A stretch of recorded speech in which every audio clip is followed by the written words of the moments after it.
Imagine a fruit tree that's just the right size.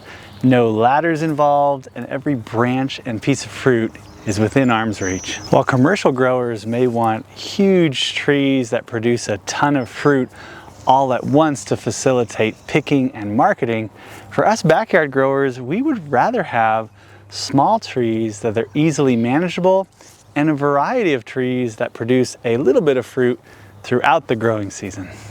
But how do we keep our relatively vigorous trees like this AU Rosa plum at that smaller, manageable level? Well, the answer is summer pruning. And in this video, I'm going to show you 4 steps that we take to keep our trees small by summer pruning.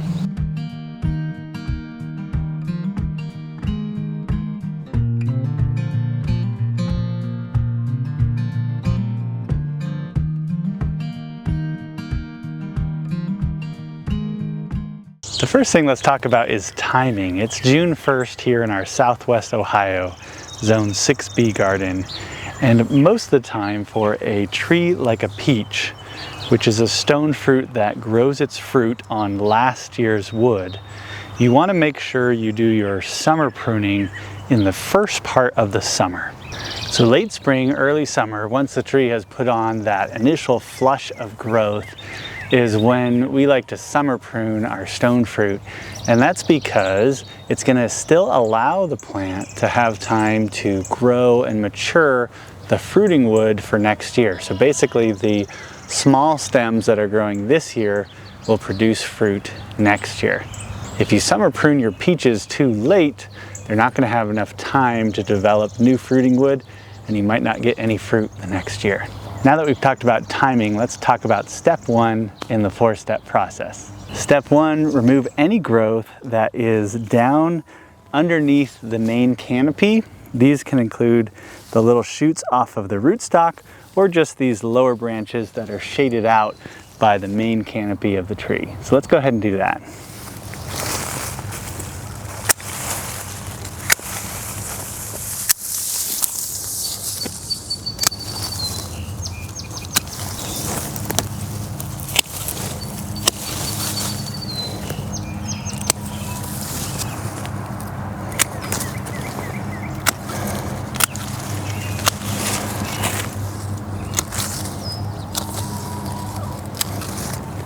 Because these lower branches are not getting any sunlight, they're not going to produce any meaningful fruit, and so we want the plant to spend energy on the part that actually gets sun.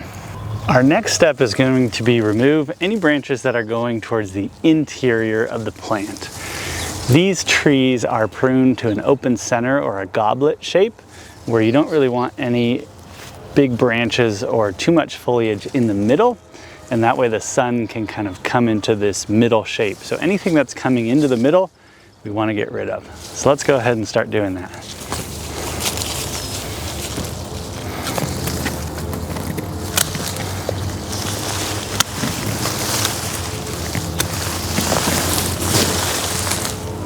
And don't worry about being super perfect at first. Just go ahead and get the obvious ones that are coming through. And then as you can see more, you're going to start refining that a little bit. So I got rid of the big obvious ones, but I can tell there's still some here that are kind of trying to come towards the middle that I want to get rid of. Our next step is to get rid of any branches that are crossing or overlapped here. So basically allow for enough space between the main scaffolds so that they're not crossing each other.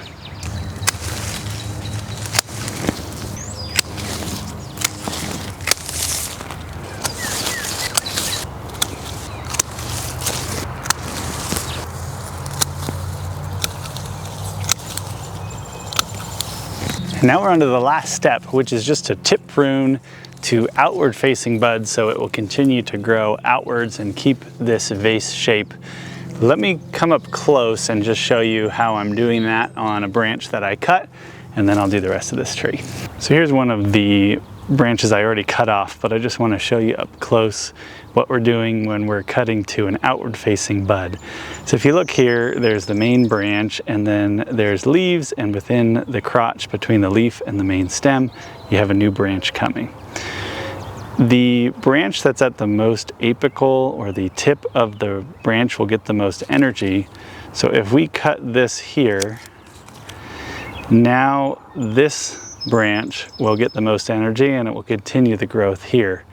So if this was the middle of the plant and now we have this branch going away from us, it'll keep the growth going outwards. So let's go ahead and do that with the actual tree. The other thing I'm going to do is try to keep most of these branches at around the same height. So this one you can tell is pretty tall in comparison to the other ones. So I'm going to come here. This is that outward facing bud there.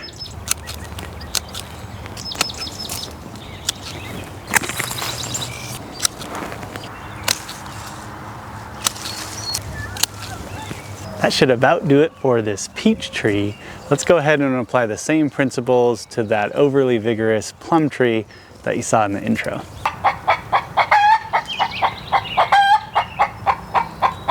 You can see by the growth on this tree that winter pruning alone is not going to keep it to the size that we want in a backyard orchard. And the reason is that if you only winter prune, it's going to take all the stored energy that it gets and put it down in the root system. And then when you prune off the branches, it's going to come back and try to recreate that same size tree that was there before you pruned it.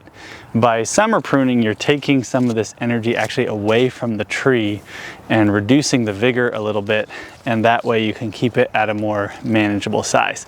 So let's do the 4 steps we did with the peach tree to this plum, and that's going to start by just removing any root suckers or any growth that's underneath the main canopy.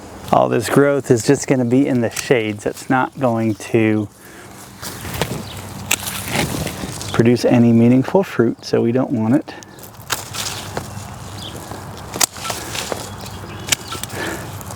Some of these we'll take a closer look once we've cleared out some of the inside.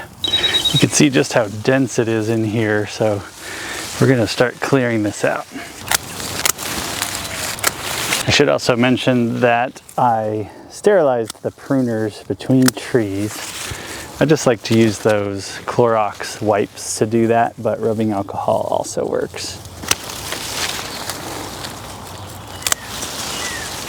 Starting to be able to see a little bit better, but you just kind of keep going back and forth with this process.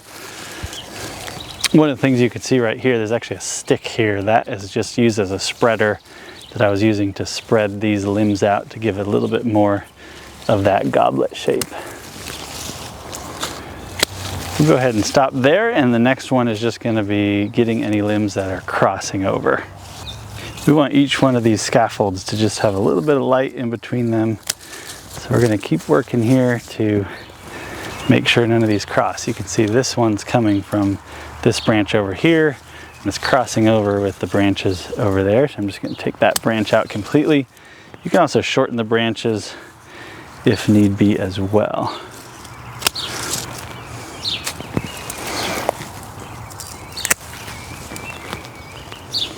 Here's another tip as far as picking which limbs to keep for maintaining the structure.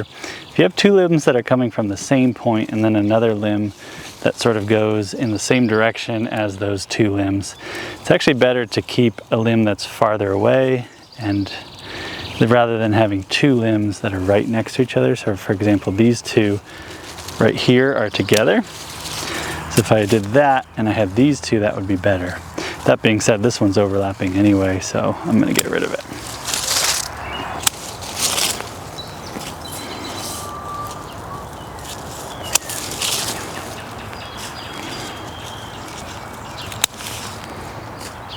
And now that we have everything that's overlapping out, I'm just going to tip prune this.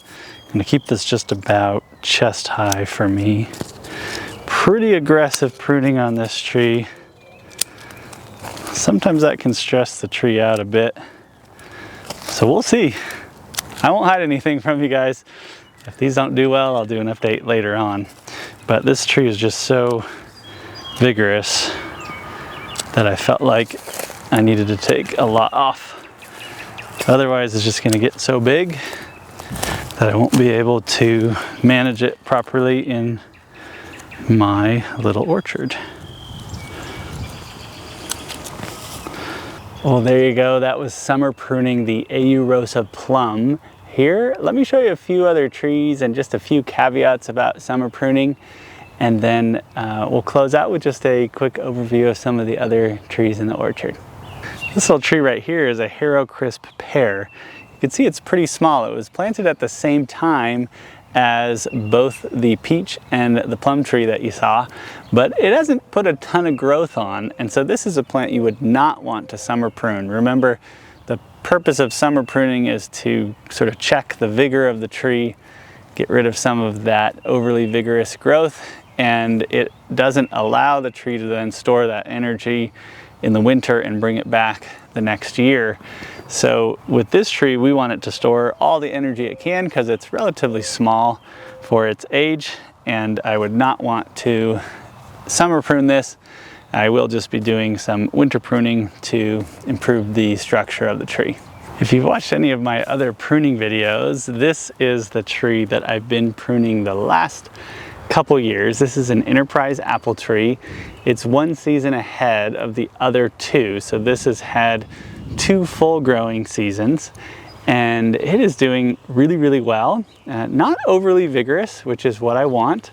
And so I don't feel a need to summer prune this. Also, with apple trees, you generally summer prune them later once you start seeing some terminal buds on the growth in comparison to this stone fruit. And so this tree actually is producing fruit for the first time this year. I'll show some close-ups just showing the size of the trunk of the tree as well as some of the fruit that is forming on this Enterprise apple tree. There's another task that happens just around this part of the growing season. So for all of you apple tree growers, just know that this is around the time that you want to start thinning your apples. Apples often come in a big cluster of apples, and you want to thin to basically just one apple in the cluster. You want about a hand spacing of space between each apple. I already thinned this one, but you can always find more. You think you got them all. So let me show you some clusters in here and just how to thin those. So right in here you can see there's a few apples close together, and these are all coming off of this one spur. Now when I'm looking at these apples, they both have little bite marks from insects, probably plum curculio.